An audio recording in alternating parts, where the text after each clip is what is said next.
John, you've written a lot about narratives and how they can shape both economic thinking, political thinking. There seems to be so much negativity nowadays with Occupy Wall Street and the divisiveness in Washington. What gives you cause for optimism that we can maybe break through some of this divisiveness? What excites me right now is I think we're on the cusp of moving to a set of technologies where, big generalization, but for the past couple of decades we've used technology essentially to automate and eliminate people wherever possible from work.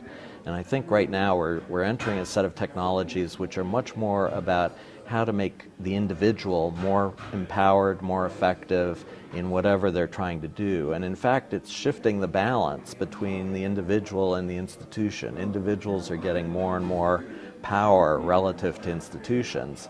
You can see it playing out everywhere from Tahrir Square in Egypt to the connected consumer that's getting more value from the companies they deal with, the vendors they deal with. So I think it's an interesting transition. At one level it creates pressure and stress because it's a new set of practices, a new way of doing things, and people are uncomfortable with that kind of change. But I believe that at the end it's going to result in a society and business world where the individual matters much more than they have in the past. So what would be your advice to somebody, either mid-career, starting out, to avoid or strip out that short-term thinking that causes the stress? And how do you take a step back and assess? We have to reintegrate passion and profession. That you need to really look hard at yourself and say, is this whatever work I'm doing, is this really exciting to me? Is this something that motivates me to go to the next level of performance? Because we're in a world of increasing pressure, and I don't think that's going away. I think it's actually going to increase even further. Mm-hmm. So if we're not passionate about what we're doing, we're going to experience that pressure as stress. And ultimately we'll burn out or be marginalized, and we won't be successful in what we're doing. So the people who are going to be really successful are those who are really passionate, because then those pressures become exciting. Now it's an opportunity to get to that next level. Mm-hmm. It's something, wow, I never thought about that, never encountered that. How would I do it? Right. So you get really excited about it. So how do you, this is fascinating, how do you connect with your passion then? What's the secret? Is it about sitting meditation or if it were easy, we'd all be passionate. Right. We actually just published a Shift Index report, and it's 25 metrics that try to quantify where we are on what we call the big shift, this long-term transition. Who's the we we're here? Going through. The we is the Center for the Edge at Deloitte. Okay. We've been publishing this. It's our third annual report. Mm-hmm. What we found is that only 20% of the workforce is passionate about the work they're doing. And the passion levels are actually inversely related to the size of the institution. So the larger the institution, the lower the levels of passion. The most passionate people are the independent contractors, self-employed people who are really engaged in what they're doing. Right. So companies in Silicon Valley, where you walk into Facebook and you can sense a lot of energy, and I mean Google maybe had that energy and got a lot bigger. Is it inevitable that a company, when it gets to a certain size, will start to lose their people and their passion, or can you kind of maintain that?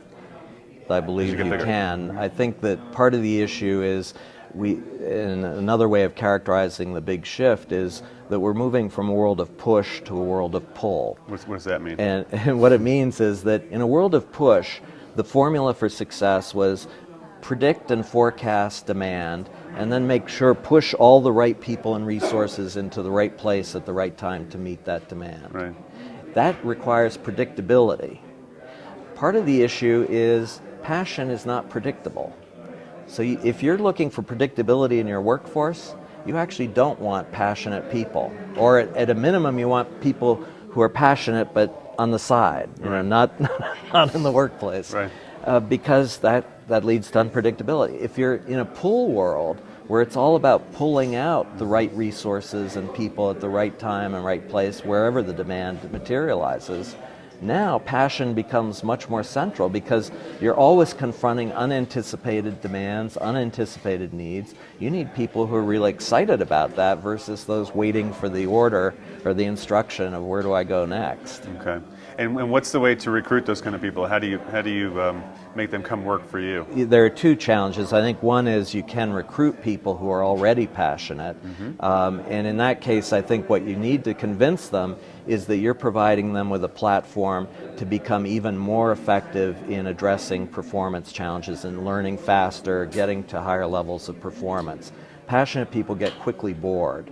So if they're just facing the same routine every day, man, they're out of there pretty fast. I think the other side of it is don't give up on the people who aren't passionate. Find ways to redefine the work so that you can potentially excite the passion, draw out passion from people who may not today be passionate. I think what Toyota did back in the early days of their automobile assembly plants was they said, look, working on the front line's a very mundane, routine kind of job, but your real job, it's about identifying problems, because problems surface continually on this assembly line.